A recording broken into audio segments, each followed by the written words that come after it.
மாண்புமிகு பேரவைத் தலைவர்களே, உறுதியாக சட்டமன்ற உறுப்பினர்கள் எதிர்க்கட்சித் தலைவருடைய அனைத்து கருத்துக்களுக்கும் மாண்புமிகு முதலமைச்சர் அவர்கள் நாளைக்கு பதில் சொல்ல போறாரு. அதற்கு முன்பு ஒரே ஒரு குறிப்பு. ஏன்னா போன ஆட்சியில துணை முதலமைச்சரா எதிர்க்கட்சித் தலைவர் இருந்தாரு. அவருக்கு ஒரு பதிவு பண்றேன். என்னாலும் இதை இந்த அவை முடிந்த பிறகு அவரே ஆராய்ந்து சொல்லட்டும்.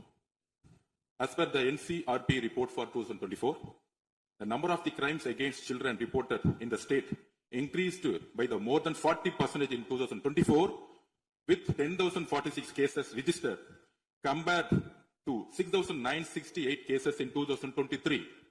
அன்றைக்கு திராவிட முன்னேற்ற கழகத்துடைய முதலமைச்சராக இருந்த திரு மு க ஸ்டாலின் அவர்களுடைய ஆட்சியில், நீங்கள் டெப்டி சிஎம் இருந்த ஆட்சியில் 2023 இருந்து 2024 ஒரு வருடத்தில் 40% போஸ்கோ ஆக்ட், அதாவது குழந்தைகளுக்கு பாதிப்பு ஏற்பட்டது. யாரோட அறிக்கைனா NCRP. இதற்கு முக்கிய காரணம் ட்ரக்ஸ்.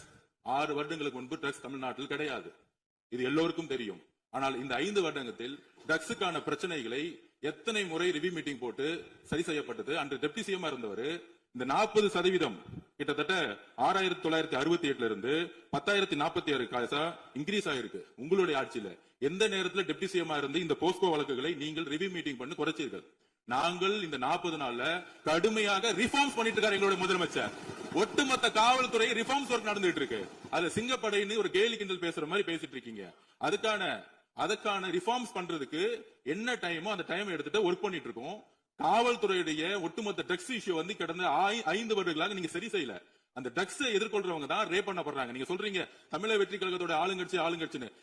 திராவிட முன்னேற்ற கழகத்துல எத்தனை பேர் 2 வயசு குழந்தைகளை ரேப் பண்ண திராவிட முன்னேற்ற கழகம் ஆதாரம் இல்லாம நீங்களும் ஆதாரம் இல்லாம சொல்லக்கூடாது. ஆதாரம் இருக்கு, ஆதாரம் இருக்கு. பேரை சொல்லுங்க, ஊரை சொல்லுங்க, எந்த வழக்கு போலீஸ் ஸ்டேஷன் சொல்லுங்க. நீங்க சொல்லக்கூடாது. பேரவைத் தலைவர்களே, ஆதாரத்தை நாளைக்கே நான் சப்மிட் பண்றேன்.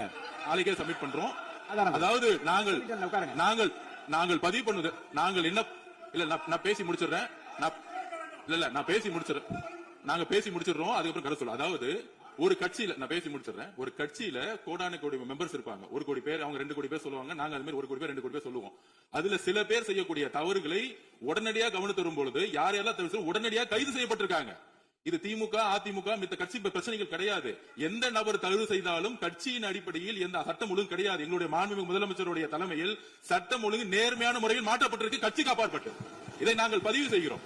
அதனால மாண்புமிகு துணை முதலமைச்சர் அவர்கள் எந்த அளவுக்கு போஸ்கோ கேஸும் ட்ரக்ஸோட இஷ்யூஸும் 2021-26 அதிகமாகிறத உங்களுடைய ஆய்வை நீங்கள் மேற்கொள்ளுங்கள், எழுதி வைத்துக் கொள்ளுங்கள்.